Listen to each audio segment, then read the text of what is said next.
Leaders. Adel Grar, président du conseil d'administration de Carthage Cement. Carthage Cement vit en ce moment une période très importante de sa vie. Elle vit une augmentation de capital, une des plus importantes de l'histoire de la Tunisie, 268 millions de dinars. Actuellement, nous sommes presque à la fin de la période de souscription publique, sachant qu'il y aura 2 autres semaines jusqu'au 15 mars, une souscription à titre réductible. Jusqu'à la date d'aujourd'hui, sur ces 268 millions de dinars, on a presque collecté 80%.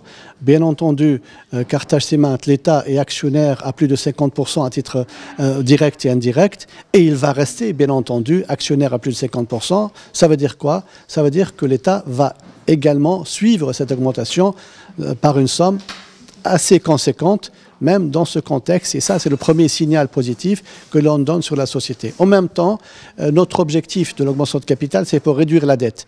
Et la meilleure façon de réduire la dette, c'est de rembourser la dette par du capital provenant des mêmes créanciers qui sont les banquiers. On est allé voir les banques, leur proposer de participer avec nous à l'augmentation de capital.